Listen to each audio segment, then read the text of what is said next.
Καλησπέρα από τις εκδόσεις των συναδέλφων. Ευχαριστούμε πάρα πολύ που ήρθατε. Ευχαριστούμε θερμά το κατηλημμένο πάρκο για τη φιλοξενία. Κάποια στιγμή, πριν από ένα χρόνο περίπου, ήρθανε η Έμιλη Μαγκουρίλου, ο Γιώργος ο Μάμολης και ο Χρήστος ο Πάνας και μας πρότειναν ένα βιβλίο.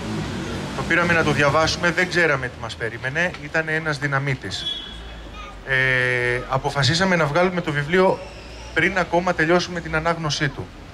Όταν μετά από λίγο καιρό πέρασε ο Προυνέτη για τις παρουσιάσεις των βιβλίων του στην Αθήνα, όταν σταμάτησε για λίγο στο βιβλιοπωλείο, αντί να μιλήσουμε για τα βιβλία του, επειδή είχε ασχοληθεί με τη μετάφραση του Chav στα Ιταλικά, μίλαγε με ενθουσιασμό για αυτό το βιβλίο και πρότεινε να μας βοηθήσει για την ελληνική έκδοση, πράγμα το οποίο έγινε και υπάρχει αυτό το περίφημο επίμετρο. Είναι ένα βιβλίο που όποιος το πιάσει στα χέρια του είναι αδύνατο μετά να το αφήσει. Συνηθίζουμε καμιά φορά στις εκδόσεις των συναδέλφων να λέμε ότι τα βιβλία που μας αρέσει να βγάζουμε είναι αυτά τα οποία είναι φτιαγμένα από αντίσταση και πόνο.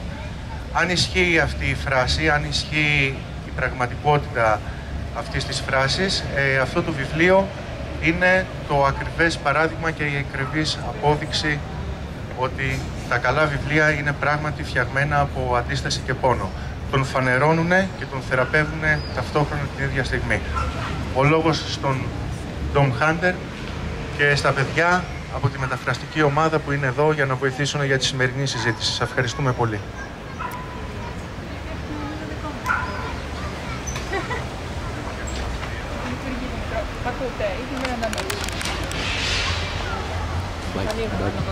Ένα-δύο, να ωραία, ακούω.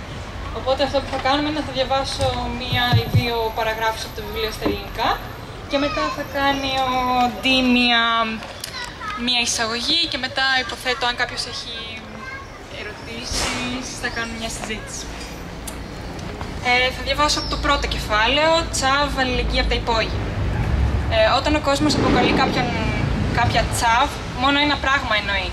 Μπορεί να δίνουν διαφορετικούς ορισμούς, αλλά πάντα το ίδιο εννοούν. Εννοούν ότι είσαι κάθαρμα.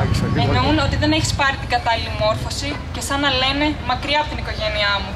Σαν να σε αποκαλούν εγκληματία και να σου λένε ότι είσαι ένας άχρηστος και φταίς εσύ γι' αυτό, μαλάκα. Η πρώτη φορά που άκουσα τη λέξη ήταν όταν ένα γουρούνι με αποκάλεσε παλιόμουνο Chav, καθώς με έπιασε με τα σύνεργά μου λίγο πριν κάνω μια ληστεία. Δεν παρακολουθούσα ειδήσεις εκείνη την εποχή, οπότε δεν ήξερα πόσο συχνά χρησιμοποιούταν η λέξη στα μέσα του 90. Αλλά σταδιακά το νόημα καταστάλαξε μέσα μου και κατάλαβα πώς το έλεγαν. Εννοούσαν δεν είσαι αρκετά καλός για τίποτα. Δεν έχεις καμία από τις ποιότητες που συναντάμε σε ένα ανθρώπινο όν. Είσαι ένα έσχος, ένας βίαιος τραμπούκος, ένας τεμπέλης και ηλίθιος. Ο όρος Chav υπήρξε ένας συντομογραφημένος, εύκολος τρόπος απανθρωποποίησης μιας μεγάλης μερίδας ανθρώπων που δεν φαίνονται να ενδιαφέρονται να αντιδράσουν απέναντι σε όσους επωφελούνται από όσα τους είχαν κλέψει. Σίγουρα υπάρχουν χειρότεροι χαρακτηρισμοί από το Chav. Όλη η ιστορία με το να σε αποκαλούν Chav είναι ότι συνιστά μία εύχρηστη συντομογραφία. Πριν επικρατήσει αυτός ο όρος, οι άνθρωποι είχαν την τάση απλώς να σε αποκαλούν βίο, τεμπέλη, ηλίθιο και εγκληματία. Κάτι που αν το άκουγες καθημερινά από εκπαιδευτικούς, κοινωνικούς λειτουργούς, γουρούνια και άλλους κρατικούς υπαλλήλους, ασκούσε μία βίαιη επίδραση πάνω στο ψυχισμό σου. Για μένα, Chav είναι οι άνθρωποι που ζουν στο Ηνωμένο Βασίλειο και γεννήθηκαν μετά την νεοφιλελεύθερη στροφή του 70, εξαιτίας της οποίας τραυματίστηκαν ψυχολογικά, περιθωριοποιήθηκαν και δαιμονοποιήθηκαν από τις πολιτικές των κυβερνήσεων. Είναι αυτοί για τους οποίους το να λειτουργούν σε καθεστώς άτυπης οικονομίας είναι ψυχολογικά λιγότερο βίο από το να συναλλάσσονται με τη συμβατική κοινωνία, στάση για την οποία χαρακτηρίζονται Chav. Είμαι 39 χρονών, αισθάνομαι πολύ μεγαλύτερος και πάει πολύ καιρός από την τελευταία φορά που κάποιος με αποκάλεσε Chav για να με απογυμνώσει από την ανθρωπινότητά μου. Διαβάσω μέχρι εδώ και τώρα ότι αν έχει να πει κάτι να ξεκινήσει οτιδήποτε πάνω στο βιβλίο, την εμπειρία του. So it's up to you. You know, but I read everything that you wanted to say. No, nothing. Yeah, first off, thanks everyone for coming out. I am not a public speaker, so this is weird as fuck, even though I've done this a few times. So if I babble inanely, I apologise, but you've made a decision to be here, so it's your fault, really. I could maybe, ευχαριστεί, λέει ότι δεν είναι επαγγελματίας, ότι αισθάνεται λίγο άβαλα στο να μιλάει πάντα μπροστά σε κόσμο και ότι εσείς έχετε κάνει το λάθος που ήρθατε σήμερα εδώ. But if you bear with me, maybe we'll get somewhere. So, yeah, again, thanks to people coming out, but thanks to the colleagues publishers for putting the book on and inviting us over. Thanks to Emily and Georgios for doing the translation and Christos for doing the translation. I only met him the other day, that was exciting. These poor bastards having to translate my nonsense. Οπότε ευχαρίστησε τις εκδόσεις των συναδέλφων, εμάς για τη μετάφραση και είπε στην αρχή ότι ναι, αν όλοι δείξουμε λίγη υπομονή ότι ίσως να καταλήξουμε κάπου. So yeah, the book, well, the first draft of the book, the first draft of the essays I wrote in like 2016, I think, yeah, 2016. I was working as a care worker in a psychiatric care home on night shifts, and for those of you who've done night shifts in a care home, you'll know there's like lots of, you have like 10 minutes here, 20 minutes here of like nothing before you do rounds. So I'd sit, other times I might read or do play computer games or whatever, but this time I was like, alright, I'm going to do some writing, so I started writing this stuff, which is kind of one of the reasons like the book has quite a fragmentary nature, like it jolts back and forwards to different things. Okay, I can maybe explain this. Οπότε ξεκίνησε να γράφει το βιβλίο το 2016, τότε δούλευε υπάλληλος φροντίδας σε μια δομή υποστήριξης για ψυχική υγεία και αν κάποιος και έκανε βάρδιες στα βράδια. Και ότι αν κάποιος έχει κάνει κάποια παρόμοια δουλειά, μπορεί να καταλάβει ότι σε τέτοιες δουλειές υπάρχουν κενά και διαλύματα από εδώ και από εκεί μέχρι να περάσεις από το ένα πράγμα στο άλλο. Και αντί να παίζει παιχνίδια ή απλά να διαβάζει, ξεκίνησε έτσι κάπως αυθόρμητα να γράφει και χωρίς κάποιο συγκεκριμένο πλάνο, και γι' αυτό το βιβλίο ίσως φαίνεται ότι είναι γραμμένο σε κομμάτια. So yeah, I guess at that point I'd been involved in the left, social movements, particularly the anarchist scene, but like not only, for 10, 12 years. And I developed an anger, a frustration with the ways in which those groups organised specifically in relation to groups of like economically marginalised folk, mainly because that's where I was from, and these groups were trying to like with whatever like sloganeering and blah blah blah blah like represent the issues of those living in poverty, those living through like the sharpest edges of neoliberalism. So I wanted to like speak a little bit about that. The plan was not for a book at that point. It was like random Facebook posts put up at like stupid o'clock in the morning with no grammar, like incoherent logic, but like mainly just my anger trying to like squirt at people. Οπότε σε εκείνο το σημείο όταν ξεκίνησε να γράφει το βιβλίο είχε περίπου ξεκινήσει να ασχολείται στον χώρο της αριστεράς, αλλά και πιο συγκεκριμένα στην αναρχία για 10 με 11 χρόνια και είχε μία δυσφορία,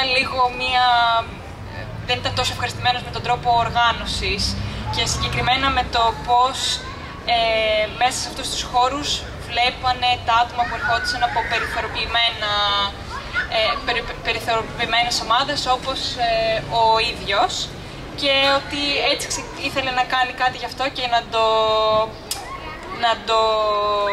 να μιλήσει γι' αυτό και λίγο να αναφερθεί στο πώς αυτές οι ομάδες μιλούσαν εκ μέρους αυτών των ανθρώπων πολλές φορές, χωρίς να τους γνωρίζουν και χωρίς να τους φέρουν μέσα στις ομάδες, μόνο με σλόγγαν. Και έτσι ξεκίνησε στο Facebook να γράφει κάποια post, τα οποία δεν είχε σκοπό να είναι κάτι παραπάνω από αυτό. So as well as my incoherent anger being spewed on social media, I also wanted to like talk a little bit like where I come from to get to social movements and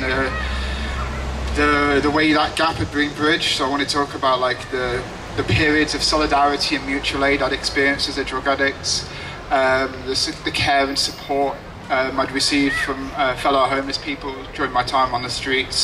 I wanted to talk about like the politics that was imbued within like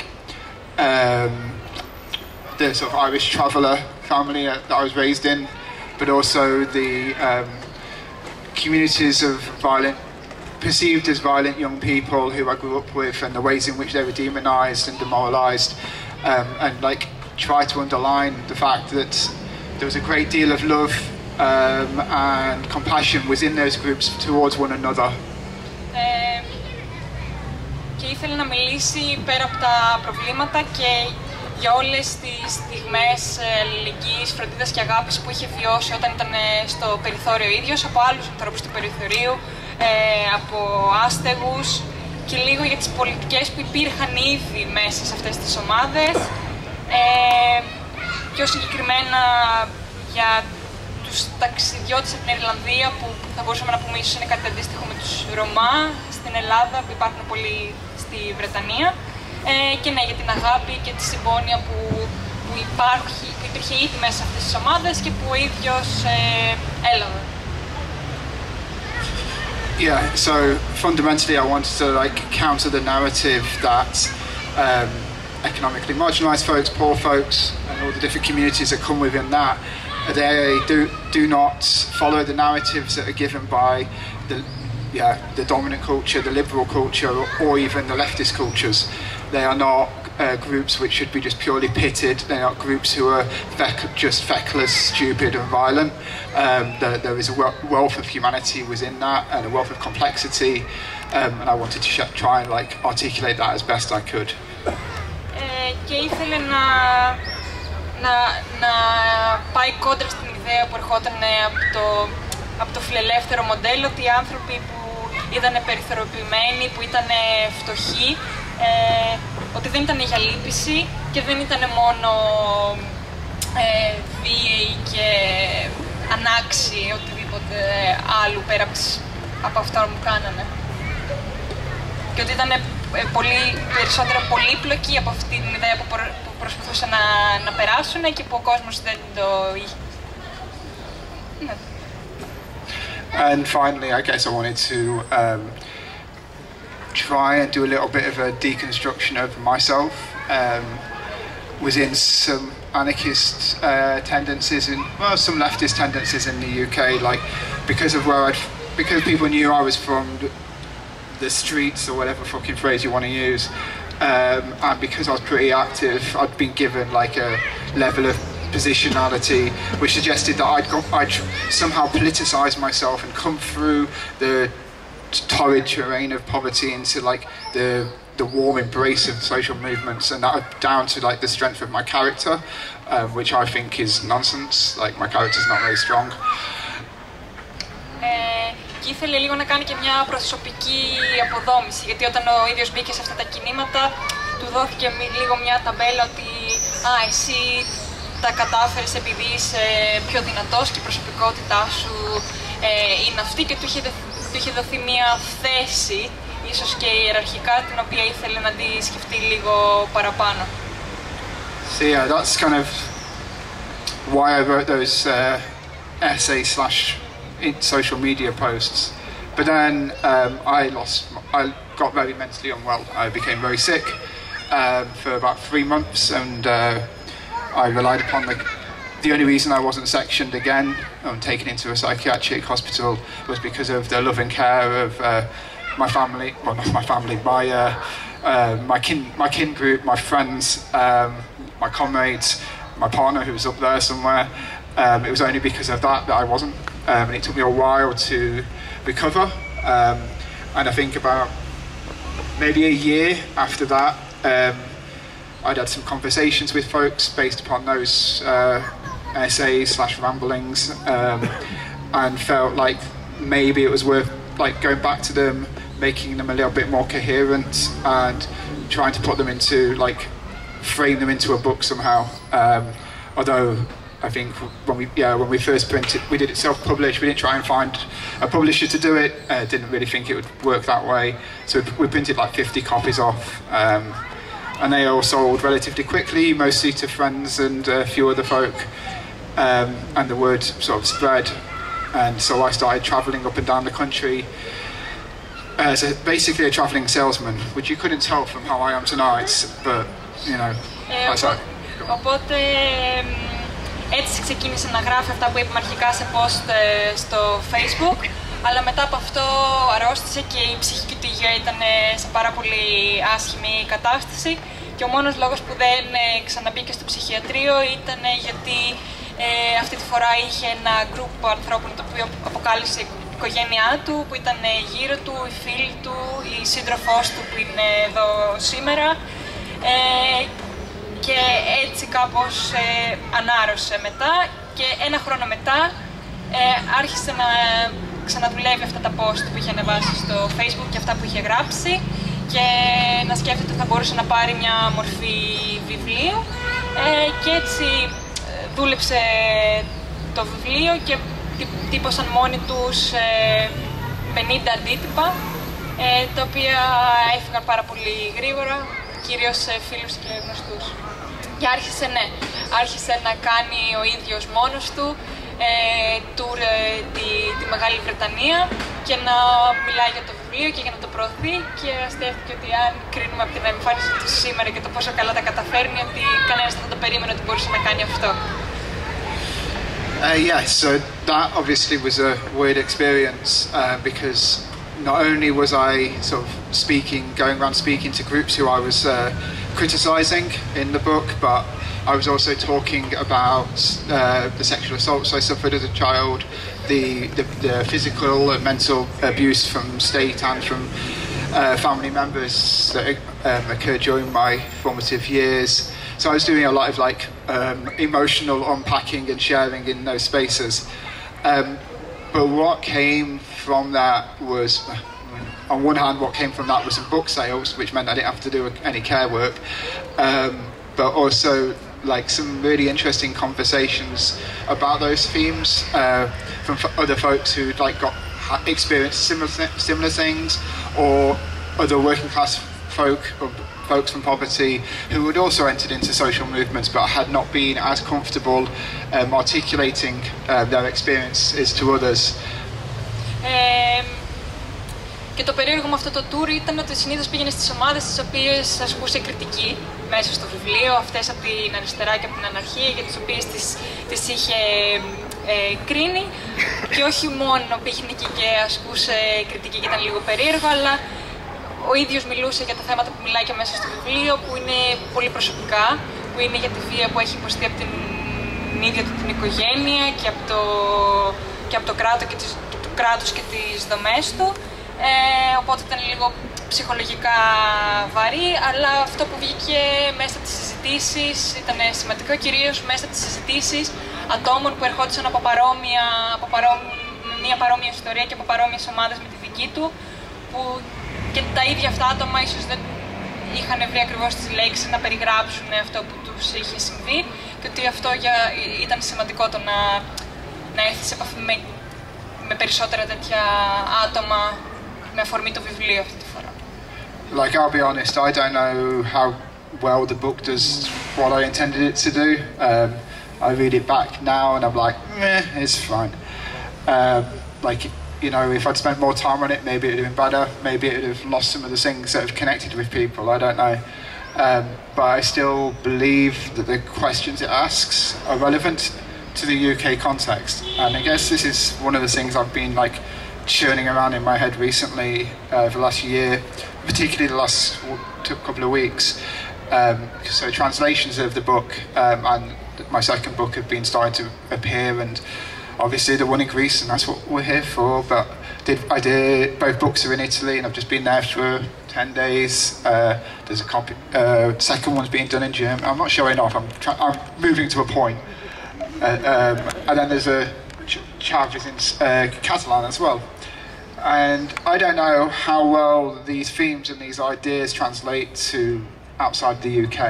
Like, I'm not a natural traveller. I'm not pretending this. I don't go away and too much and I don't know what's going on elsewhere. I understand the class system in the UK, and I understand that it's slightly different because of its colonial history and the different ways it, and the fact that it's part of it is very much the capitalist core, and has been a major part of that, even if economically it's a joke now. Δεν ξέρει εν τέλει πόσο καλά το βιβλίο κάνει αυτό που ήθελε εξ αρχής αυτός να κάνει.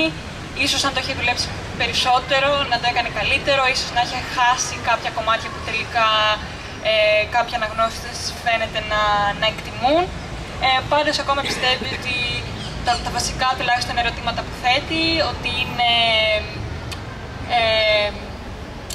έχουν λόγο ύπαρξης και κυρίως αυτό που ξέρει καλύτερα για τη Βρετανία και αυτό που έλεγε ότι δεν ξέρει πόσα απήχηση το βιβλίο έχει αλλού και κατά πόσο αυτά που λέει έχουν σχέση, για παράδειγμα, με την κατάσταση στην Ελλάδα. Το βιβλίο έχει μεταφραστεί επίσης στην Ιταλία, οπότε παρόμοια με την Ιταλία ίσως να μεταφραστεί στη Γερμανία και στα καταλανικά έχει μεταφραστεί, οπότε δεν μπορεί ακριβώς να καταλάβει πόσο αυτά είναι εφαρμόσιμα σε άλλα κράτη, αλλά συγκεκριμένα γιατί και ξέρει ότι η Βρετανία είναι λίγο ειδικό παράδειγμα λόγω της ιστορίας της αποικιοκρατίας και το γεγονός ότι είναι η καρδιά του καπιταλισμού. But having spoken to a few folks in Italy, a few folks over here, whether the exact class relations exist or the exact class composition is the same, there seems to be an acknowledgement there are differently racialized, differently marginalized groups on the periphery wherever you go, because yay capitalism, and that the left as a whole does not necessarily interact with some of those groups in the way that maybe it could, as well as it could, particularly if it is genuinely aiming for some form of revolutionary process. That doesn't necessarily mean that my book's remotely relevant to here. Merely some of the questions might be.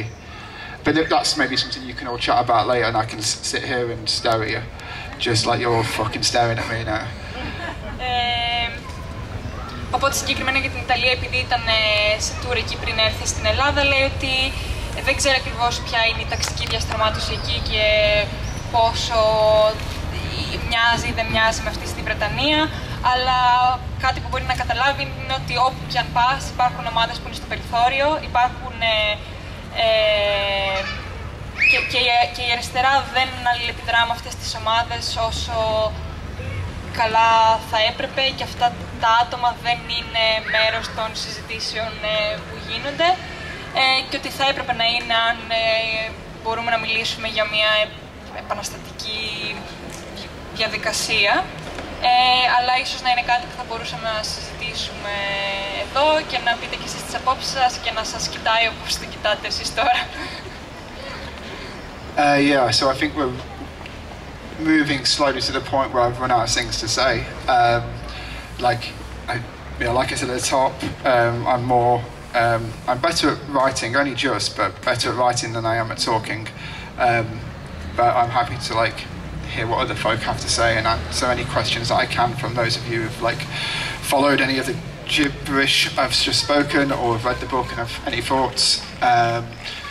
And literally any question, I don't want it to be one of those things where questions and there's dead silence and grimace. I'm happy to talk about football for much longer than I'm happy to talk about the book. But I guess as well as saying the book's not quite good enough, I want to sort of end it with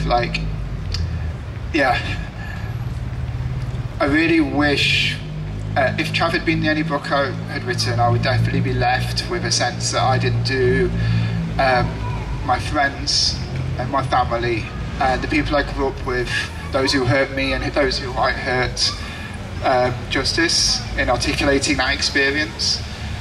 and maybe it wasn't the right time to write that book to fully do that, or maybe books just can't do that. Books can't express everything that goes on in complex lives. One of the people who are in the book, who I speak, in fact the only person I think who I still speak to from my childhood, he has interesting things to say about it. I think I should get him to write like a critique of it. He thinks I slide between like gross sentimentality and sort of abstract political thought far too often. But he also, I'm trying to sum up, because he talks better than me, and he talks a lot more than me quite often. I think what he often gets at is that the ways we existed then, the ways we existed on the streets, when we were robbing and stealing, when we were selling our bodies, when we were banging into each other incredibly hard, and the drugs and the alcohol were flying. We were people who didn't really, like, and I'm talking about us at 14, 15, particularly 16, we really didn't see a future beyond prison or death. And for me and him, like, he's inside, he's in prison, he's going to be in prison for a long time. But there are very few of us left. Very few of the boys and girls I ran with are having entirely functional, or even like ticking along in healthy ways. Prison and death has come to many of them, but so has like long-term drug addiction and severe mental health problems, which they haven't been. But unlike me, they haven't been fortunate enough to they haven't been given the care and the love. There are a few nice stories within all that, but even they. There was one lad I grew up with. We speak about once every year, 18 months, and I actually got to see him again for the first time since pandemic. And he was sexually abused in a care home, and he was one of those kids who should never have been in a care home. He was taken away from his family not because of any abuse, but because his family were really poor, and Costas is telling me to shut up, so he'd give me a cut. Okay.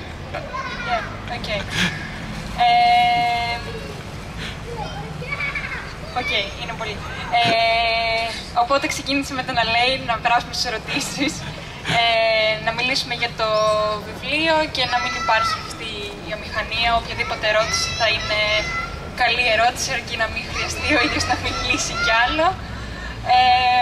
Αλλά μετά συνέχισε να λέει, ναι, ότι ακόμα και για το ποδόσφαιρο θα μπορούσε να μιλήσει και θα το προτιμούσε κατά κάποιο τρόπο. Αλλά ξεκίνησε να λέει ότι αν ένα πράγμα ήθελε να κάνει μέσα από το βιβλίο είναι να μιλήσει για όλους αυτούς τους ανθρώπους που έχει γνωρίσει. Αλλά βέβαια δεν ξέρει αν ένα βιβλίο μπορεί να το κάνει αυτό αρκετά καλά. Και ότι από τα άτομα για τα οποία μιλάει μέσα στο βιβλίο, με ένα έχει κρατήσει πιο στενή επαφή. Και ότι ίσως και αυτό το άτομο να έπρεπε να γράψει κάποια κριτική πάνω στο βιβλίο. Αλλά από αυτά που έχουν συζητήσει του έχει πει ότι ίσως είναι πολύ συναισθηματικό και πολιτικά λίγο στο κενό. Αλλά είπε ότι ο τρόπος που μαζί με αυτό το άτομο, αυτό που ήταν όταν ήταν 14 με 16 χρονών, όταν αυτό που βασικά κάνανε ήταν να είναι στον δρόμο, να κλέβουν, να καταναλώνουν αλκοόλ και ναρκωτικά, ότι για αυτούς δεν υπήρχε μέλλον, ότι το μόνο μέλλον που βλέπανε ήταν είτε στη φυλακή είτε ο θάνατος. Αυτό το άτομο είναι ακόμα στη φυλακή και θα είναι για πολλά ακόμα χρόνια. Και ότι η αλήθεια είναι ότι οι περισσότεροι τους οποίους γνώρισαν αυτό ήταν το μέλλον που είχαν. Ότι λίγοι έχουν καταφέρει να είναι ακόμα λειτουργικοί στην κοινωνία, ακόμα λιγότεροι να είναι υγιείς και να μπορούν να δραστηριοποιούνται. Και ο λόγος είναι ότι οι περισσότεροι δεν δέχτηκαν την αγάπη και τη βοήθεια που ο ίδιος δέχτηκε. Και ότι μίλησε με ένα άλλο άτομο λίγο μετά την πανδημία, με ένα άτομο το οποίο Ήταν στη Βρετανία, ουσιαστικά το πήραν από την οικογένειά του και ήταν σε δομές φροντίδας. Ενώ δεν έπρεπε να ήταν και ο μόνος λόγος που το πήραν ήταν επειδή η οικογένειά του ήταν φτωχή και ήθελε να συνεχίσει να πει πάνω σε αυτό. Και you were saying about this person that you know that was care and taken because of the... Yeah, so those two, I mean, I think on my gravestone it will say a translator's nightmare. But yeah, so we have my friend in prison, and his point is that yeah, we were supposed to be dead or in prison. And for those of us who are lucky to have avoided both of those, any reflection, any public reflection we might do on this, there is a level of responsibility and a level of care that has to be undertaken. And until I die, I will not know for sure whether I took that care. It's one of those questions that will always be in my head. And the relevance, I think, to my other friend, who's in care, sexually abused in care for years. And he was in there solely because the state, the social workers, the teachers viewed his family as problematic because they were very, very poor. Instead of helping that family not be poor, they stigmatise them and they pull their children away from them. And in doing so, left a trauma upon this young boy at the time, now a 40-something-year-old man, which, despite his best efforts, despite the fact he has stable employment, he has a family, he goes through periods where he wakes up screaming at night, and he wakes up his children don't know what's going on because they're too young to have it explained to them. This haunts him, this stays with him, and I feel like when the introduction to Chav was read there, what explained what I mean by when I speak of Chav. This is what you have now. You have a generation of young people who are now in their 40s and some in their 50s, who are haunted by the ways in which neoliberalism manifested itself on their bodies. And if there's nothing else anyone takes from anything I ever write or say, that would be it. That there are profoundly human and profoundly tragic long-term scars left, and they are continuing. And the new generation of those young people are, you know, they're living their 15-year-old lives now, and those scars are being woven into their skin. Οπότε ναι, όπως είπε και πριν, το μέλλον που μπορούσαν να φανταστούν είναι ότι περισσότεροι θα είναι οι νεκροί στη φυλακή και η δική του ιστερία και του άλλου που έλεγε που τελικά το απέφυγαν και ο ίδιος νιώθει την ευθύνη να μιλήσει για όλα αυτά τα άτομα και για αυτό το άτομο που το πήραν από την οικογένειά του και ήταν, επειδή απλά ήταν φτωχός και ήταν σεξουαλικά κακοποιημένος σε αυτές τις δομές φροντίδας και ότι έκανε κριτική στο ότι αντί ουσιαστικά να βοηθούν στο να μην είναι η οικογένεια φτωχή, αυτό που κάνανε είναι απλά πήγανε και πήρανε το παιδί από την οικογένειά του και ότι ενώ αυτό το άτομο τώρα είναι 30 με 40 και δουλεύει και έχει οικογένεια, τα βράδια πετάγεται στο κρεβάτι και ξυπνάει και ουρλιάζει και τα δικά του τα παιδιά ξυπνάνε και δεν καταλαβαίνουν γιατί και πώς και ότι εξήγει αυτό το απόσπασμα που διάβασα από το βιβλίο λίγο μιλάει για το ότι ο ίδιος θεωρεί ότι είναι Chav, αλλά αν ένα πράγμα είναι να μείνει είναι ότι υπάρχει μια ολόκληρη γενιά που τώρα είναι γύρω στα 40 ή 50 στη Βρετανία και αυτό το τραύμα που έχουν βιώσει μέσα σε αυτές τις δομές αλλά και στους δρόμους είναι ότι είναι αυτό που τους τυχιώνει ακόμα και είναι αυτό που ο φιλελευθερισμός έχει αποτυπώσει πάνω στο σώμα τους. Και ναι, το σώμα τους είναι σημαδεμένο, αλλά παρόλα αυτά παραμένουν άνθρωποι και... And last little bit. Τελευταίο, μπράβο. And I guess for me this is why for the British left, the UK left, is fundamental in our organising to not just treat these systems of violence, we want to refer to, whatever language we want to use, capitalism, neoliberalism, colonialism, imperialism, however we want to define them, that instead of treating these things as abstract theories and abstract things that have no human cost, we find ways to center the humans, center those who are at the sharpest end of those things within our proximity, within our organising. Thinking about practices of care, thinking of practices of responsibility, thinking of new ways to enact solidarity and mutual aid. And if we don't do those things, we will continue to lose. Again, I reiterate my earlier point that I don't know how relevant that is to here. You guys tell me. But yeah, any questions? Το τελευταίο που είπε είναι ότι και ένας από τους λόγους που με το Brexit και η Βρετανία βγήκε από την Ευρωπαϊκή Ένωση, ένας από τους λόγους ήταν ότι οι ιδέες του καπιταλισμού, του νεοφιλελευθερισμού ή όπως θέλει να το πει ο καθένας, θεωρούνται στη Βρετανία ότι είναι απλά θεωρίες και δεν έχει γίνει αντιληπτό το ότι αυτές έχουν ανθρώπινο κόστος, τουλάχιστον μια μερίδα ανθρώπων που τις ψήφισε, υποθέτω, και ότι πάλι θέλει να πει αυτό που είπε πριν, ότι ένα πράγμα που πρέπει να σκεφτούμε είναι τρόπους για να το αλλάξουμε αυτό και μέσα στους χώρους της αριστεράς να φέρουμε αυτά τα άτομα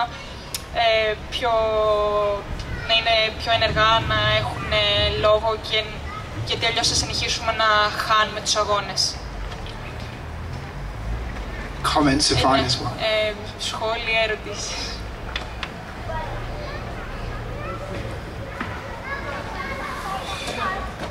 Dead with silence.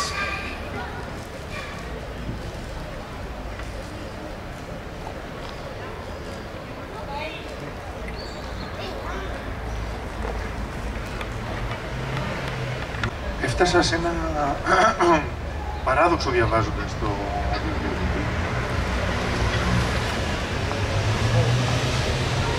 Από τη μία καταγγέλει την αριστερά ότι ένα, δεν είναι συμπεριληπτική, έχει χάσει την ικανότητά της να ακούει, και αυτό που μου κάνει ακόμα μεγαλύτερη εντύπωση, επαναλαμβάνεται συνεχώς ότι δεν είναι ένα ασφαλές μέρος για τους ανθρώπους οι οποίοι είναι περιθωριοποιημένοι, εννοώντας όλα τα φτωχά σώματα, μένει σε αυτή τη διατύπωση πάντα, ότι τα φτωχά σώματα δεν έχουν κανένα κεφάλαιο, αλλά είναι τα πειρωματόζωα κάθε εξουσίας. Απ' την άλλη, εγκαλεί αυτή την αριστερά, η οποία ασκεί μια αφηρημένη πολιτική ηγεμονίας απέναντι σε όλους και κυρίως απέναντι σε αυτά τα σώματα, να τους συμπεριλάβει. Εγώ καταλαβαίνω από τα λεγόμενά του ότι είναι κάτι αδύνατο, ότι μάλλον πρέπει να διαλύσουμε αυτή την αριστερά, να την καταστρέψουμε και να πάμε σε κάτι άλλο και να ξαναβρούμε εκείνες τις δομές αυθόρμητης αλληλεγγύης, αλληλοβοήθειας και αγάπης που περιγράφει μεταξύ αυτών των υποκειμένων που, όντας σε τόσο δύσκολη κατάσταση, καταφέρνουν να αντιστέκονται, όπως αυτό. Okay. So, I guess the question was, made some notes. The question was that in the book he saw a little bit of a paradox. That on the one hand, like, you sort of critique the left of not being inclusive enough, not safe for marginalized people, and you stress quite a bit how sort of they're sometimes if they're used like guinea pigs for people to try sort of different methods, but at the same time you also ask them and the left, I suppose, to be inclusive. So I guess that's maybe a paradox, maybe not, you tell us. And also maybe you express the opinion that maybe it would make more sense to sort of completely deconstruct the left, maybe go back to more spontaneous ways of organizing and more spontaneous ways to actually sort of be inclusive and take care of people that need it. Yeah, I mean, I think you're right, it is a paradox to a certain extent. I think writing that, I never thought of the chapters in Chav until when they were first being written. I didn't think of them as a coherent whole, they were just like the thoughts I was having, and I confused as to which whether the left as it exists in the UK is of any use whatsoever. Whether it needs to, as you say, deconstruct itself, like not in a like intellectual sense, but literally break every part of it physically, and then from that point rebuild, or go the other way and try and find ways. I don't like the inclusion-exclusion language. I use it myself, but I'm not too keen on it. But find ways in which to build stronger ties.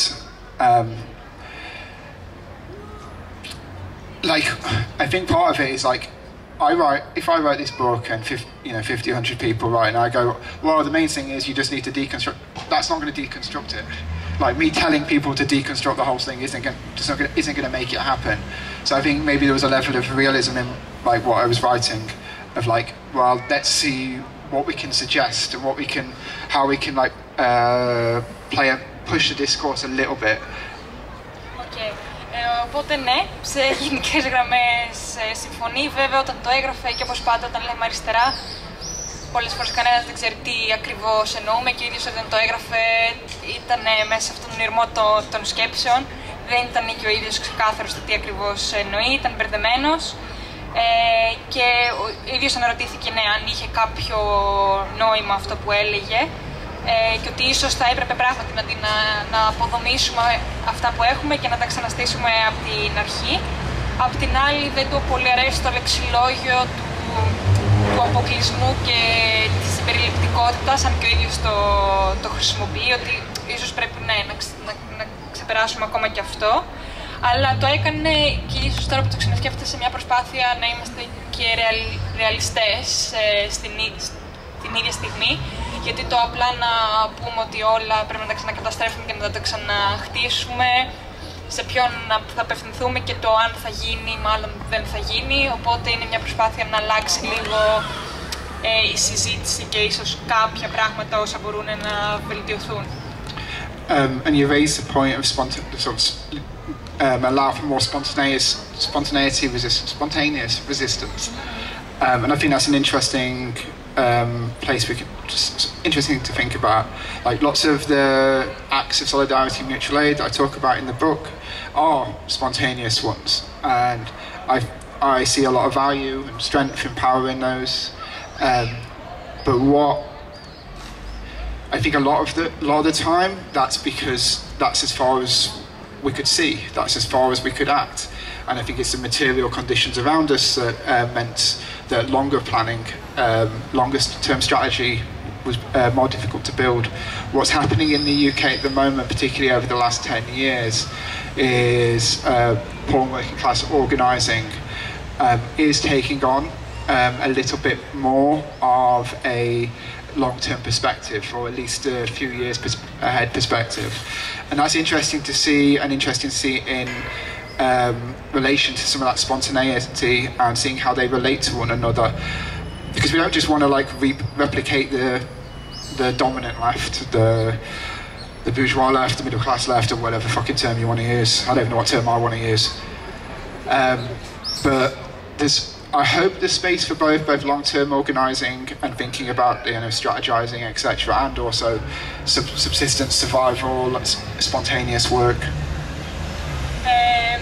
Το άλλο που είπε είναι πάνω στον αυτορμητισμό που σχολίασες, ότι είναι πολύ σημαντικό να υπάρχουν μορφές αντίστασης που είναι αυθόρμητες, και αυτό ήταν που βασικά έβλεπε όταν μεγάλωνε στο δρόμο. Η αλληλεγγύη που ερχόταν ήταν πάντα αυθόρμητη και συνέβαινε μόνο με αυτόν τον τρόπο, οπότε είναι σημαντικό να το στηρίξουμε και να δρούμε έτσι. Αλλά απ' την άλλη ο λόγος που γινόταν έτσι ήταν επειδή δεν μπορούσαν να δουν πιο πέρα. Ζούσαν στη στιγμή, κάνανε αυτό που κάνανε και ότι πόσο σημαντικό είναι να υπάρχει και ένα λίγο πλάνο από πίσω και κάτι μακροχρόνιο, πιο μακροχρόνιο τουλάχιστον, και ότι στον δρόμο ήταν οι υλικές συνθήκες και αυτό που γινόταν δεν το επέτρεπε. Αλλά στη Βρετανία βλέπει ότι ακόμα και στην εργατική τάξη υπάρχει μια κινητικότητα και μια δυνατότητα στο να σκεφτούν κάποιες ομάδες πιο μακροχρόνια, και ότι ίσως αυτή η ισορροπία μεταξύ του αυθορμητισμού και του σχεδίου να είναι αυτό που είναι το πιο σημαντικό, και παρόλα αυτά δύσκολο να συμβεί και πάνω σε αυτό που πρέπει να δουλέψουμε, χωρίς απλά να αντιγράφουμε την αριστερά, την επίσημη, την κομματική, να το πω. I was talking to Kostas about this last night, and like one of the things that has given me the most hope and most optimism about the left in the UK recently is the ways in which abolitionist organising is gaining traction, and that is it's deeply centred in poor and working class communities because it's a resistance to the ways in which state interferes. But at the same time, as well as being oppositional, it is creative. It is thinking through new ways of engaging with one another, of building together, of responding to punitive justice, of responding to state violence, of thinking of ways in which we can now learn to treat one another. So it's both a creative and a destructive process, and it's been in the works for a good few years now, but in a very low-key community way, and now it's starting to gain a bit of traction. But one of its problems, one of its challenges right now is the ways in which the established left, I ain't going to name any groups or start any sectarian bickering, but the ways in which some of the established groups are engaging with that process. And trying to stamp its authority, stamp its methods, stamp its structures upon it. And we don't know what direction that's going to go, how that's going to play out. But I think it will probably speak to whether what was needed was a complete destruction and deconstruction of the left before new things came forward, or whether it is possible to build new in the shell of the old. Οπότε ένα από τα θέματα που ήθελα να συζητήσει και που μιλούσαν χτες με τον Κώστα είναι ότι έχει μια ελπίδα για την αριστερά στη Βρετανία όσον αφορά αυτό το κίνημα για την κατάργηση των φυλακών και για εναλλακτικές μορφές δικαιοσύνης, που έχει πάρει λίγο τα πάνω του, ακόμα και αν είναι μικρές ομάδες που δουλεύουν αυτές τις ιδέες. Αλλά το πώς μπορούμε να βρούμε νέες μορφές αντίστασης απέναντι στη βία του κράτους, αλλά και στη βία που μπορεί να υπάρχει μέσα στην κοινωνία, και ότι μάλλον πρέπει να δημιουργούμε και να καταστρέφουμε ταυτόχρονα για να το πετύχουμε αυτό, και ότι υπάρχει μια συζήτηση ίσως και από πιο μεγάλα κόμματα στη Βρετανία για το πώς ακριβώς θα το προτείνουν αυτό πιο επίσημα ώστε να λειτουργήσει στη Βρετανία. Αυτό.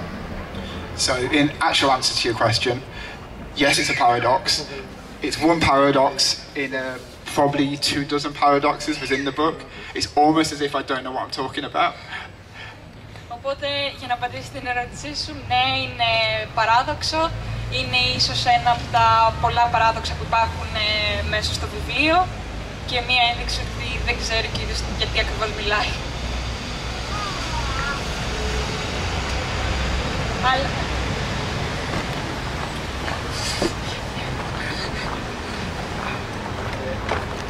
Πώς είναι το συναίσθημα να είσαι στο περιθώριο και να μην μισήσεις τον κόσμο και να επιβιώνεις από αυτό, και τώρα να θες να είσαι μέσα στον κόσμο και να θέλεις να φέρεις κάποια αλλαγή.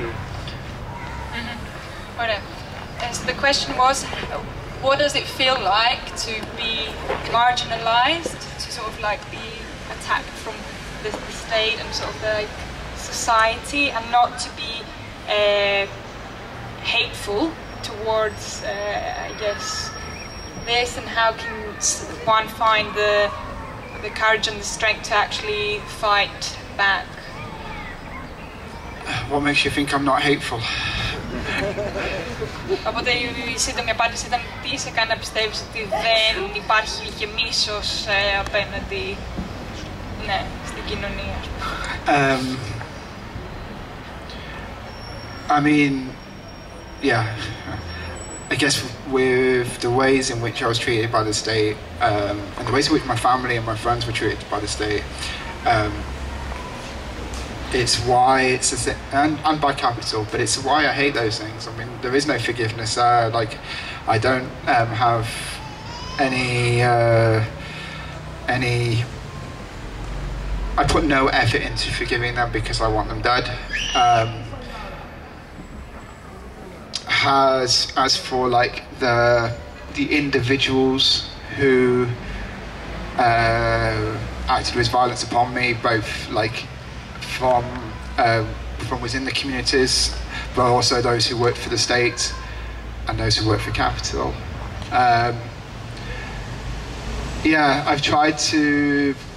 I don't know how successful I am, but I see no reason.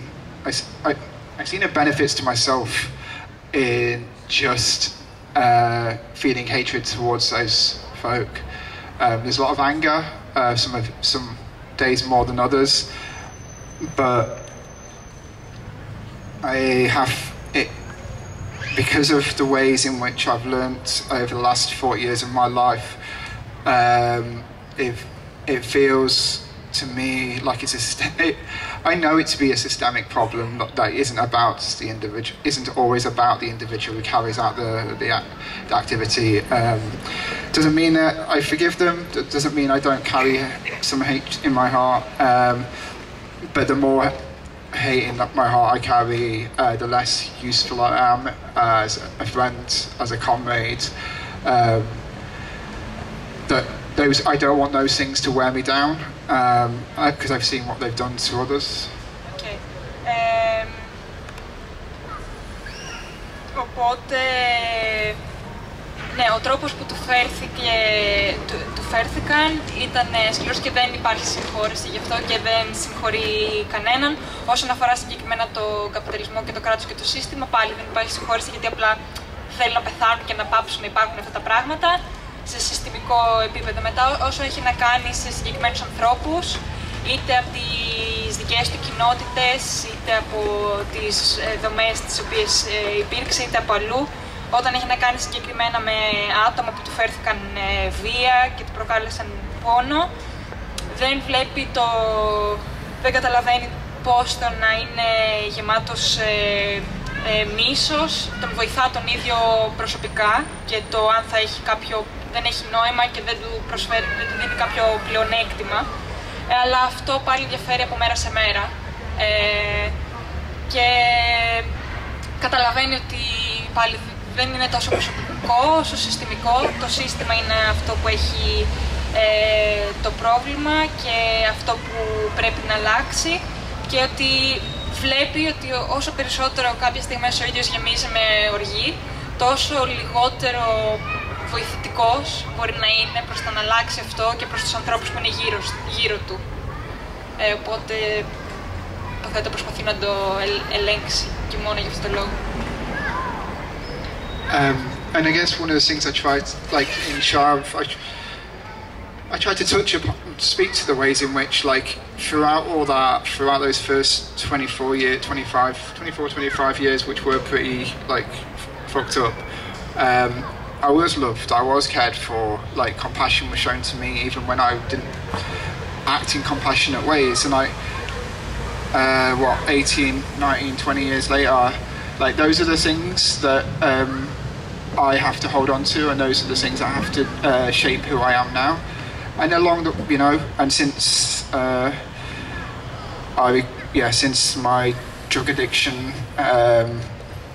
since I got on top of that to a certain extent, and I came into other spaces, I've been treated at different points by different people with love and care, and support and solidarity and mutual aid, and those things, like, they have to be what I center myself on, rather than the violence and the hate and the anger.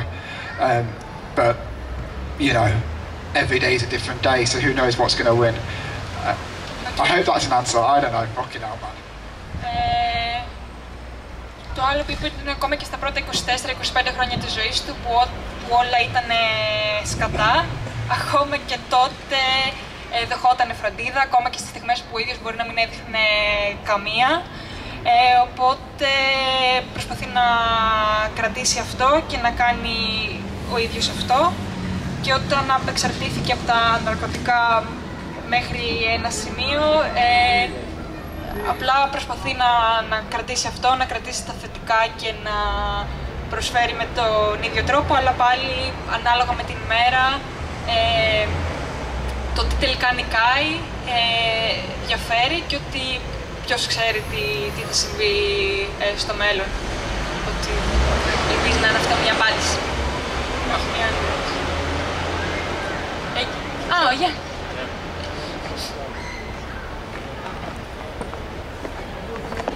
Αν θέλεις να πεις την ερώτησή σου στα αγγλικά και στα ελληνικά, μπορείς να το κάνεις, αλλιώς το κάνω. Ναι. Ακούμε Γιάννη, ακούμε. Με πιάνει λίγο ένα τράκτορα σε κοινό να μιλάω. Ωραία, πάμε στα... Αλλά θα τα πω στα ενδιάμεσα. Ωραία. Συνάντησε τέλος πάντων στη ζωή του. Η ερώτηση μου είναι αν συνάντησε στη ζωή του homosexual, gay ή homosexual solidarity, Chav solidarity. Okay, so the question I guess so I've understood is, did you ever meet in your life homosexual, gay, Chav solidarity specifically? Yeah, I mean there were Chavs who were gay and trans and bisexual, so they like this is, I guess, one of the difficult things was how the notion of Chav has been represented by dominant culture, which is primarily skinny, white, uber macho dudes, whereas like the way I treat Chav is like on an economic and like basis of marginality and basis of a historical moment and what came afterwards.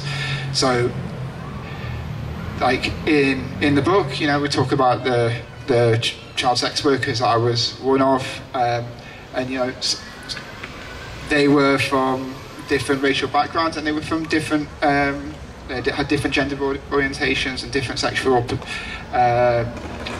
identities, and so there was nothing but solidarity and love between those folk. Like that's not to pretend that every young, white, economically marginalised, borderline violent kid like myself at that point was like not in some way shaped by like the parts of the culture that they'd been raised in, and weren't, you know, I was just homophobic little shit and I was fucking man, you know, there's a lot of conflict there. I was, you know, my best friend was a black guy and I was racist, you know. These paradoxes existed, and like there were moments where it was worked through and there were moments where it turned ugly. Yeah. Οπότε ναι, σίγουρα υπάρχουν και υπήρξαν μέσα στην εμπειρία του τρανς και γκέι άτομα που ήταν μέσα σε αυτούς τους χώρους, και είπε ότι αυτό είναι σημαντικό να το βλέπουμε και να το λέμε, γιατί η κυρίαρχη αφήγηση στη Βρετανία όταν λέμε για τον όρο Chav είναι ότι είναι λεπτοί αλλά ανδροπεπείς λευκοί άντρες και ότι αυτό είναι Chav, αλλά δεν είναι μόνο αυτό. Υπάρχει μια μεγαλύτερη ποικιλομορφία μέσα από την εμπειρία του, και ότι και ο ίδιος ήταν σαν παιδί σε εξεργάτες και τα άλλα παιδιά που ήταν σε εξεργάτες ότι ήταν από διαφορετικές εθνικότητες, είχαν διαφορετικούς σεξουαλικούς προσανατολισμούς, και ότι σε γενικές γραμμές υπήρχε μια ομόνοια και αλληλεγγύη και καλές σχέσεις ανάμεσά τους. Βέβαια υπήρχαν και στιγμές, όπως και ο ίδιος είπε, ότι μεγαλώνοντας σε μια κυριαρχική κουλτούρα που ήταν πατριαρχική, ότι ήταν ο ίδιος ομοφοβικός, είχε ομοφοβικές τάσεις, οπότε υπήρχαν και στιγμές που δεν τα βρίσκαν όλοι με όλους. Ναι, και ότι ο ίδιος είπε ένα παράδειγμα ότι είχε ένα φίλο μαύρο και ταυτόχρονα ήταν ρατσιστής. Οπότε όλα μπορούσαν να είναι μπερδεμένα μαζί. I'll just to make sure it's not just an abstract ramblings, I'll give a concrete example because they're always fun. In one of the young offenders institutes I was in maybe 97, 96. A young guy, a young trans guy got sentenced. He was, I'm trying to think now, he wasn't that old. He'd have been one of the youngest in there, and I've just misgendered him like 6 times. She, but was being treated by the state as a he, came in and joined some of us, and one of the kind of bigger, like cockier lads who was not far off getting what we call starred up, which is essentially moved into adult prison.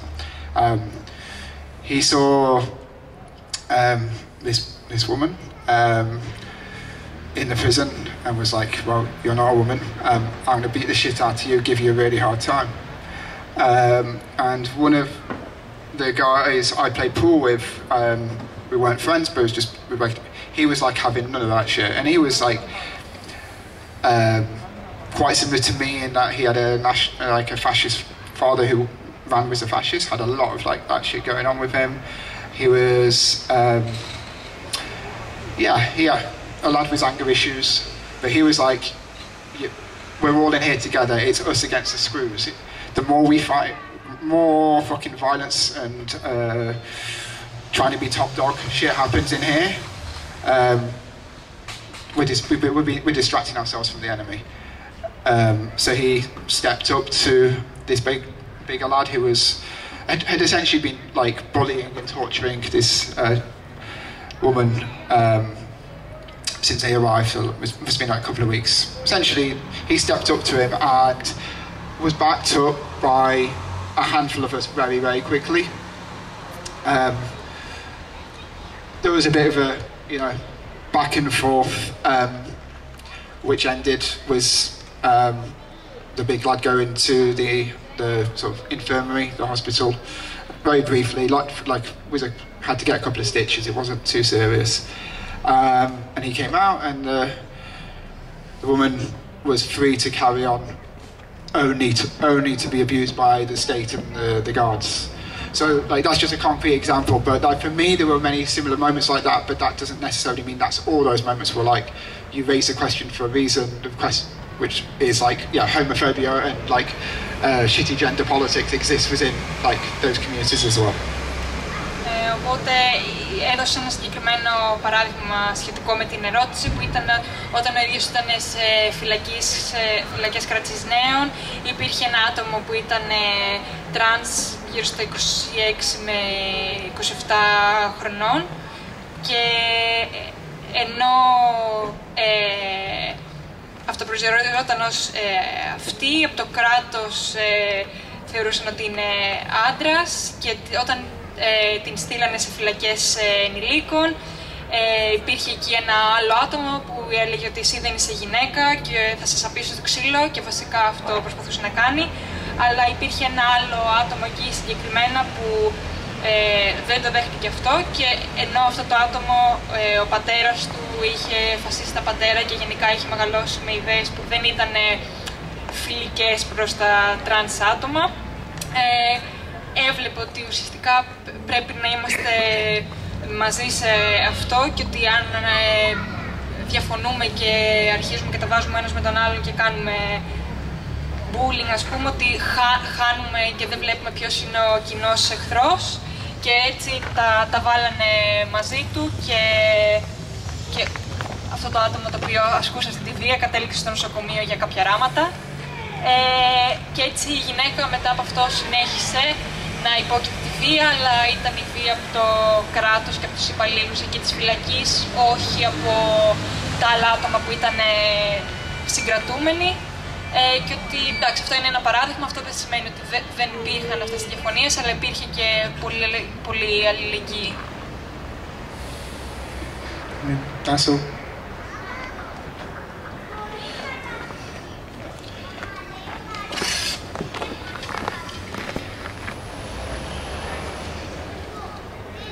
Ένα σχόλιο περισσότερο, όχι ερώτηση. Νομίζω ότι το βιβλίο θα ήταν αρκετά δυνατό και μόνο σε εξιστόρηση μιας εμπειρίας από τους δρόμους ενός ανθρώπου που έχει ζήσει στον δρόμο, έχει ζήσει στη φυλακή. Και είναι επίσης πολύ δυνατή η εμπειρία που μοιράζεται για την αλληλεγγύη που υπήρχε εκεί. Και πολύ δυνατή και η εξιστόρηση του πώς διαμορφώθηκε η ταξική συνείδηση.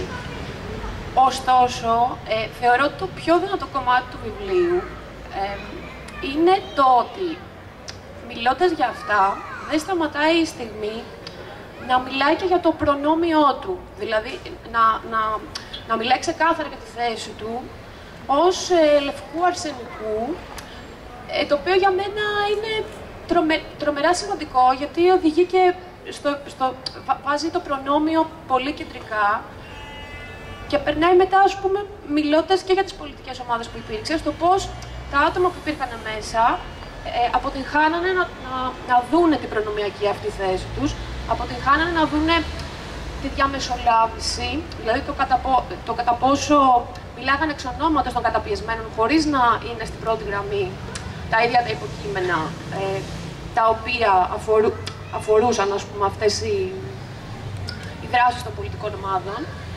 Και αυτό το θεωρώ πάρα πολύ σημαντικό, γιατί και πολύ σχετικό με οποιοδήποτε context, σίγουρα σχετικό με το ελληνικό context, αλλά θεωρώ με όλα τα συγκεκριμένα αναχώρες, ότι είναι ένα πολύ κεντρικό ζήτημα και το ξεχνάμε, να βλέπουμε το προνόμιό μας. Οπότε θεωρώ ότι αυτή είναι πολύ σημαντική η συνεισφορά του βιβλίου, ότι το βάζει από την αρχή μέχρι το τέλος, από την αρχή μέχρι το τέλος βάζει τη θεσιακότητά του, δηλαδή κάνει κριτική στη θέση που βρίσκεται ανά πάσα στιγμή. Το δεύτερο σχόλιο είναι για τη μετάφραση. Να μεταφράσω λίγο αυτό πρώτα, στον τι πειράζει. Okay. So this, it was more of a comment rather than a question. It was more along the lines that the book would have been just powerful enough, just speaking of your experience living in the streets and your personal account of all the things that were happening and how your class consciousness was developed and how that's portrayed in the book, and how you speak of all these things, and the problems that exist sort of in the left and all the things that were happening in your life, but still you managed to keep stressing your own privilege in the book, and how you know, as a white male, sort of dealt with all of that, and you always go back. At the same time, you sort of acknowledge your own position, and then go back to see how others in the left and in the movements failed to do the same, and they maybe just speak on behalf of others without sort of checking their own privilege. And it was said that this is very relevant to Greece and to probably anywhere, because people keep doing that, they forget to check on their privilege, and they just keep on representing other people and not acknowledging their position and their positionality, and that on its own is a very significant contribution. Το δεύτερο είναι big up για τη μετάφραση. Νομίζω ότι καταφέρνει να διατηρήσει την προφορικότητα αλλά και όλους τους όρους πολύ σωστά. Νομίζω, μάλλον επειδή είναι συλλογική, είμαι πολύ υπέρ, δεν ξέρω, μπορείτε να πείτε αν θέλετε πώς έγινε, αλλά νομίζω ότι το διαβάσει θα το δει, οπότε big up. So the next comment was about the translation. It was a positive comment. Luckily, I managed to keep the sort of, they think, the vibe of the book, and it was a comment on the fact that we worked as a group, and if we wanted to say anything about this, like why, I guess how it worked. So you're going to say something about how Ναι, δεν ξέρω, δεν είμαι προετοιμασμένη και επίσης είπαμε είμαστε στη ομάδα, δεν ξέρω ποιος πρέπει να το κάνει αυτό για το βιβλίο. Χωρίς το σπάστα εκεί. Ναι, μπορώ να πω πολύ σύντομα δύο λόγια ότι πώς ξεκίνησε αυτό, για όποιον δεν έχει διαβάσει το βιβλίο, το λέμε λίγο στην αρχή, ότι εγώ και ο Γιώργος μένουμε στη Βρετανία, μέναμε στη Σκωτία, στο Αμπερντίν, όταν ο Ντί σε αυτό το tour που έκανε στη Βρετανία έστειλε μήνυμα σε μια ομάδα, στην πολιτική ομάδα στην οποία ήμασταν μέλη, και ρώτησε αν θα μπορούσε να κάνουμε μια εκδήλωση να μιλήσει για το βιβλίο, και έτσι τον φιλοξένησε ο Γιώργος και δεν είχαμε ακούσει για το βιβλίο πριν. και νομίζω ο Γιώργος εντυπωσιάστηκε. Δεν ξέρω, μπορείς να πεις λίγο περισσότερα για την εμπειρία σου, για το πώς του έδωσε, νομίζω, από ό,τι μου έχει πει, μια καλύτερη εικόνα, ζώντας ως μετανάστης στη Βρετανία, τι ακριβώς συμβαίνει και το γύρω του. Και μετά σκεφτήκαμε ότι πόσο σημαντικό θα ήταν να μεταφραστεί και στην Ελλάδα. Θέλαμε ένα άλλο πράγμα που θέλω να προσθέσω στην Έμιλη. Νομίζω ότι θέλαμε κάπως να εξερευνήσουμε τι ομοιότητες και τι διαφορές υπάρχουν μεταξύ Ελλάδας και Βρετανίας μέσα από τα θέματα που θίγει το βιβλίο του D και τι μπορεί να προσφέρει στην ελληνική αριστερά και πέρα από αυτήν προφανώς το βιβλίο. Οπότε γι' αυτό θεωρήσαμε ότι θα ήταν καλή ιδέα. Εντάξει, από εκεί και πέρα στην Ελλάδα έχουμε μεγαλώσει και όσον αφορά το συλλογικό, νομίζω ότι δεν υπήρχε άλλος τρόπος. Ναι, ήταν κάτι που για μας το έκανε πιο ευχάριστο. Θεωρήσαμε ότι είναι, χωρίς να δεν είχαμε προηγούμενη εμπειρία σε επίσημες μεταφράσεις, οπότε και θεωρήσαμε ότι θα γίνει καλύτερη δουλειά αν είμαστε περισσότερα άτομα, ότι θα είναι πιο ενδιαφέρον και ότι γενικά όποιος έχει μεταφράσει ξέρει πόσες πολλές αποφάσεις πρέπει να πάρεις ως μεταφραστής στο να μεταφράζεις το οτιδήποτε. Για κάθε λέξη υπάρχουν πολλές λέξεις τις οποίες μπορείς να διαλέξεις, να βάλεις εκεί, και πόσο μάλλον για ένα τέτοιο βιβλίο που είναι πολύ προσωπικό. Ήταν μεγάλη ευθύνη του να βρούμε τις κατάλληλες λέξεις και ουσιαστικά να μεταφράζουμε και όχι να ερμηνεύουμε αυτά που διαβάζαμε. Οπότε το να το κάνουμε μαζί σε ομάδα, το να συζητάμε μεταξύ μας κάνοντάς το ήταν πολύ σημαντικό. Επίσης τα δικά μου ελληνικά τουλάχιστον δεν είναι και τόσο καλά, οπότε ο Χρήστος σίγουρα χρειαζόταν και γι' αυτό. Αυτή ήταν η βασική ιδέα, αλλά μετά καταλήξαμε όλοι εν τέλει να κάνουμε και τη μετάφραση αυτή καθεαυτή. Αυτή είναι η βασική ιδέα, νομίζω. Ναι, μία με δύο ερωτήσεις ακόμα και νομίζω μετά να κλείσουμε.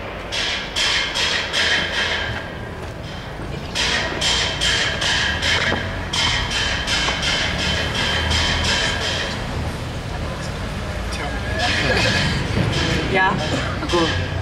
Εγώ διάβασα πολύ πρόσφατα το βιβλίο και είχα μια σκέψη αρκετά έντονη που μου την φούντωσαν κάποια για τα σχόλια που υπόθηκαν σήμερα.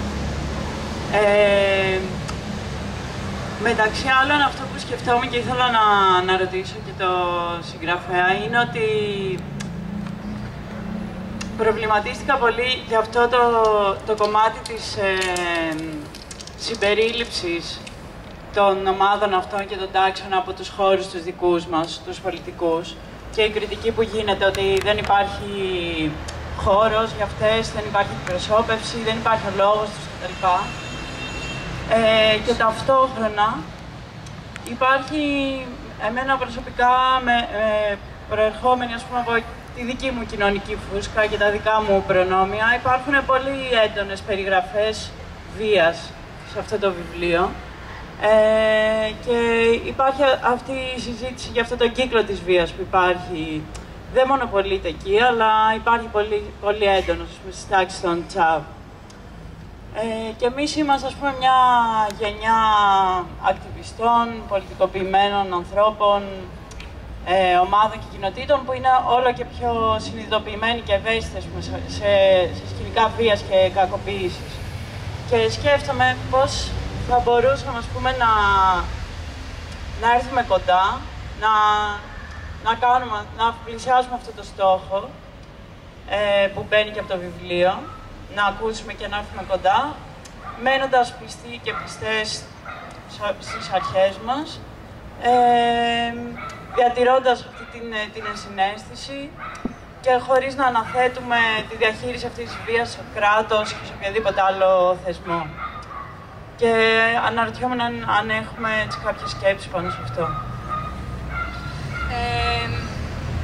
So yeah, they were saying that they read the book quite recently, and one of the thoughts that they had that also sort of re-emerged from the questions and the discussion that we've had today is along the lines of inclusivity, thinking about inclusivity. And you said it's my comment about inclusion, exclusion, yeah. But thinking like from their own privilege and coming from their own bubble, sort of like, it's interesting to think about this cycle of violence that's described in the book, but like this generation maybe of activists and politically engaged people, I guess maybe the younger generation is like maybe more sensitive to these issues of violence, and specifically if you have any ideas of how we or they can come closer to the people that you discuss in the book, while simultaneously sort of like sticking to our principles and ideas, I guess, politically. Yeah, okay. Oh, Jesus. I mean, first, just like a quick comment on like the self-reflection stuff, because it was mentioned in the comment before as well. Like, for me, so I think a level of self-reflexivity about one's positionality is important. Like, but what I think is more important is doing that in a collective way, which I didn't do as a book. Obviously, I wrote the book on my own and I self-reflected on my own. But in order for this kind of self-reflexivity not to be recuperated by capital, not to be turned into another marketing ploy, and something which we could consume, and all that self-growth and individual identity, that for me there needs to be like a collective element of it. So whether it be an organisation, or organisationally we do it together, or with our friends or with our family, because why? Well, because of individualism isn't, for me, what my politics is about. Is for me, it's a class politics, it's a collective politics, and for us to really be able to unpack what issues around class and gender and race and ability, the ways in which they all impact us, is a collective response. Collectively they shape us, not just individually. So that's one of the things that isn't necessarily in the book, but I just wanted to highlight. What people can do to get... Can I try?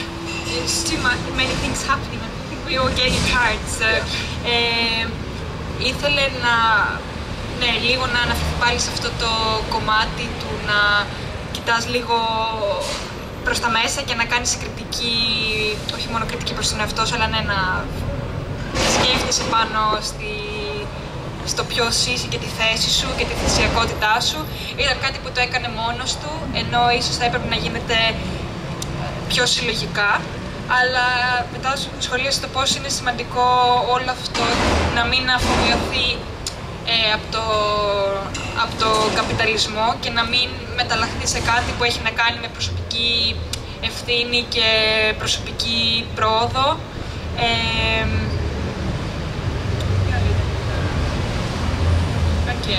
Είπε γιατί... Ναι, στα συνέχεια... Okay, you can continue. Okay. I'm not sure about the whether the generation divide you described there. I don't know how accurate that is. Maybe it is really accurate. But like the people who taught me the most, like I'm 42, I think. Yeah, 42. The people who've taught me most about self-reflexivity are people of an older generation. The people like Bell Hooks and Dorothy Allison, who I've read, James Baldwin, they're the ones who taught me about self-reflexivity and like how it can be an important political tool. Although I do think, and I'm grateful for this, that you know, those from generations younger than me are taking a lot of this and shaping it in ways which feel contextually relevant to them. But I don't think like it's the thing. What's the question? There's an English phrase. I have no idea how this is going to translate. Of like you can't teach an old dog new tricks, which is essentially like once you get past a certain age, you can't unlearn, you can't deconstruct yourself, you can't learn how to do anything else. I think that's bullshit. Like I think people can pick up this stuff at any point. It just might be harder. So that's that. shall I? Do you want to translate that? I can try that. Οπότε είπε ότι ναι, οι άνθρωποι από τους οποίους έμαθε αυτό καλύτερα τις τεχνικές του να κοιτάζεις προς το μέσο σου, δεν μπορώ να βρω τη λέξη self-reflection. Τι? Αναστοχασμός, προσωπικός αναστοχασμός. Είναι κυρίως άνθρωποι μεγαλύτερης ηλικίας στη δική του περίπτωση, αλλά ναι, θεωρεί ότι είναι ναι, Bell Hooks, Dorothy Allison και κάποια άλλα άτομα που έδωσαν συγκεκριμένα παραδείγματα ανθρώπων που το βοήθησαν, αλλά είναι σημαντικό ναι, αυτό να συνεχιστεί και από τους πιο νέους και από τη νέα γενιά και ίσως να γίνει με έναν τρόπο κάπως πιο μοντέρνο, αλλά μετά έδωσε μια παροιμία ότι στα αγγλικά είναι ότι μετά από κάποια ηλικία δεν μπορείς να αλλάξεις, ότι ο άνθρωπος να αλλάζει, ότι έχει μάθει, δεν το ξεμαθαίνει και δεν μπορεί να μάθει καινούργια πράγματα, αλλά ότι ο ίδιος θεωρεί ότι αυτό είναι βλακίες και ότι δεν ισχύει και ότι πάντα μπορείς να εξελιχθείς, μπορεί κάποιες φορές για κάποιους μεγαλύτερες ηλικίες να είναι πιο δύσκολο, αλλά ότι πάντα γίνεται. Right, so now the harder one. So I'm going to rephrase it in my head so I'm getting the question right. How do us, we'll use that phrase, become closer to those in the Chav in the book, and without watering down our politics? I mean, I think there's maybe a couple of assumptions there that I question. One, we don't that the Chav in the book and in the world don't have a lot of shared politics with us, and like let's use big quotation marks for us and those in the book. So like I think for me with any political organising and working with people you don't know and working with people from different positionalities, it's like I mean a lot of it's like finding out what the fuck's going on for people and like finding out what their take on things are and finding out most importantly, finding the commonality, and if there's enough commonality, people can work with anyone. And there'll be disagreements. Sure, there'll be things where it's not, everyone doesn't have the same opinion, but finding enough of those commonalities to move forward is the main vital thing. Understanding that folks are shaped by their conditions and shaped by we're all fucking shaped by the capitalist culture and the white supremacist nature of society and the patriarchal construct that shapes everything around us. These things fucking manifest themselves in a variety of different ways for a variety of different people depending on their lived experience. Οπότε το δεύτερο κομμάτι του ερωτήματος που ήταν πιο δύσκολο, το πώς εμείς, σε πολλά εισαγωγικά, μπορούμε να έρθουμε πιο κοντά σε αυτούς τους Chav που είναι εκεί, που είναι μέσα στο βιβλίο και ήθελα να εστιάσει στα προσωπικά, το τι σημαίνει ότι ποιοι είμαστε εμείς και ποιοι είναι αυτοί, αλλά και πώς μπορούμε να το κάνουμε αυτό να μένουμε πιστοί στις πολιτικές μας πεποιθήσεις και στις ιδέες μας. Και γι' αυτό είναι όταν δουλεύει με άτομα, είναι σημαντικό το απλά να μιλάει μαζί τους, να βλέπει τι βιώνουν, τι γίνεται, να εστιάζει στα βασικά και στα κοινά. Και πάνω στο τι έχουμε κοινό, να χτίζουμε. Και ότι να καταλάβουμε αν είμαστε στην αντίπερα όχθη, ότι όλοι έχουμε πλαστεί με βάση τις συνθήκες τις οποίες έχουμε μεγαλώσει και στις εμπειρίες μας. Όλους μας έχει διαμορφώσει ο καπιταλισμός και οι εμπειρίες μας, οπότε είναι κάτι που πρέπει να μην το ξεχνάμε όταν ερχόμαστε σε επαφή με άλλους και αυτές τις ομάδες, του περιθωρίου. So I'll give an example, about, I don't fucking know when it was, maybe 2011, 2012, don't quote me on that. I was doing some community organising stuff, and I was working with three mainly, but a couple of others, so kind of five, sort of white, kind kind of stable working class women who within, I don't know, first time we all got together, the amount of like anti-migrant racist epitaphs that came out of their mouths was not insignificant. And you know, we had conversations about that, and carried on having conversations about like what they felt like their community needed, and some of the things we disagreed on, some of the things they agreed on, some of the things we agreed on, and 2 months later they were running essentially a children's library, because the other libraries had closed, where the main people coming to it were young children of colour, like some of them migrants, some of them not, and these women didn't give a shit. Like what I could have easily, what I did construe and had to work through in my own way. Originally I thought, you know, I'm like, oh, these are racist old fucks. Like, these are well annoying. I can't do anything with them. But we talk about other things, and we deal with our disagreement, or at least like sit with our disagreement. And it doesn't take long, in my experience, like that a lot of those beliefs aren't as tightly held. It's not like they're unproblematic, it's not like they don't have to be worked through, but I also have to think about myself and the ways in which like racist ideology like permeates my body. Like it can't just be about me going, well, I'm an anti-racist, so like I don't have any racist tendencies, but I can blame that person over there for having all these. Like I have to feel I can do better than that, and I have to feel the left can do better than that.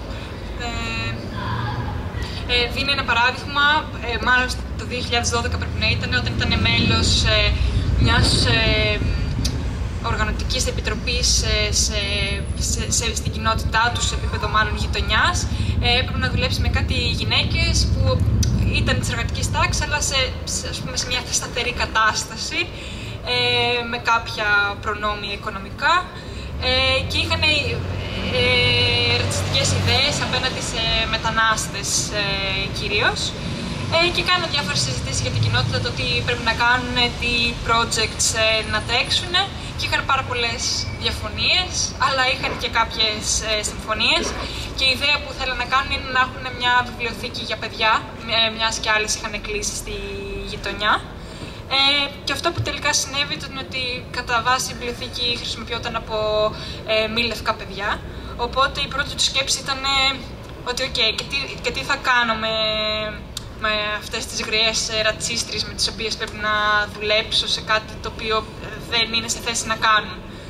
Αλλά όταν τις γνώρισε λίγο καλύτερα και άρχισε να μιλάει μαζί τους, ήταν ότι τελικά οι ιδέες που είχαν δεν ήταν και τόσο σταθερές όσο ακόμα και οι ίδιες πίστευαν, και ότι μέσα από τις συζητήσεις προσπάθησαν κάπως να ξεπεράσουν κάποιες από τις ιδέες, αλλά επίσης ότι σκεφτόταν ότι και ο ίδιος είχε και στο παρελθόν, αλλά ακόμα και τώρα κάποια κομμάτια τέτοιων ιδεών, και ότι πόσο ο ίδιος πρέπει να δουλεύει συνεχώς για να τις ξεπεράσει.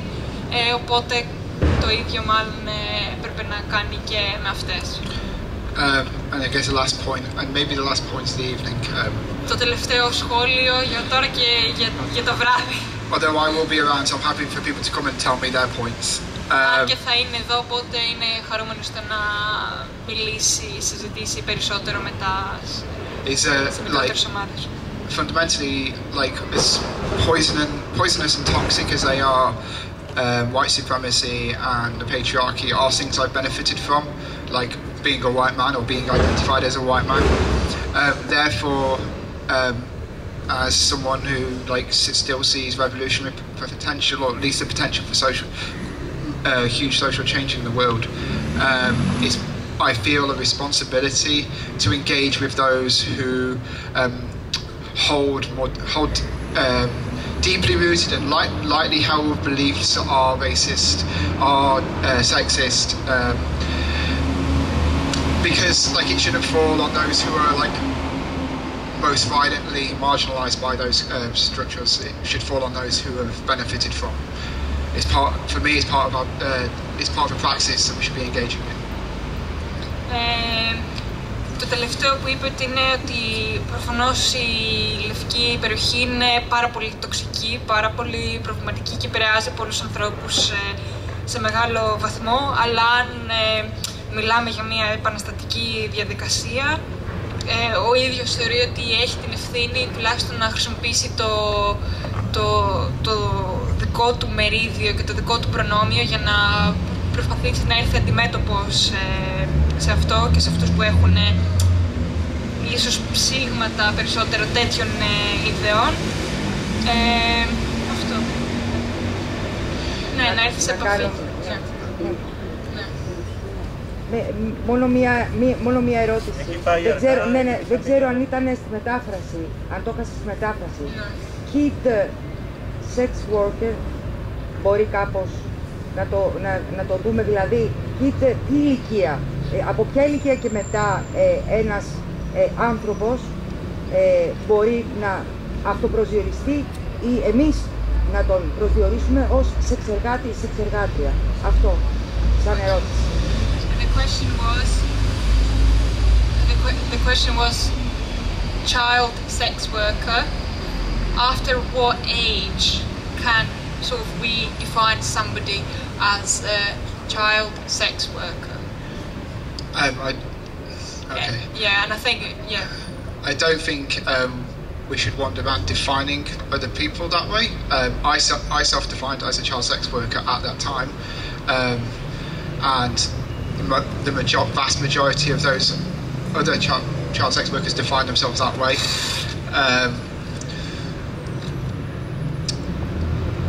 So yeah, I don't. What's the cut-off point? I don't know. I have no idea what you're. I do not know what the age is. That I think. Δεν ξέρει. Ο ίδιος αυτοπροσδιορίζεται ως παιδί σεξεργάτης. Για τον καθένα μπορεί να είναι διαφορετικό η εμπειρία που είχε, αν θα τη θεωρήσει σεξεργασία, γιατί δεν ξέρω αν εκεί πάει περισσότερο το ερώτημα. Αλλά για τον καθένα είναι διαφορετικό και δεν υπάρχει κάποιο όριο ηλικίας του πώς κάποιος μπορεί να αυτοπροσδιοριστεί ως παιδί και σεξεργάτης. Έμιλι, Γιώργο, τεράστια προσπάθειά σας, ευχαριστούμε πάρα πολύ. Ευχαριστούμε όλους τους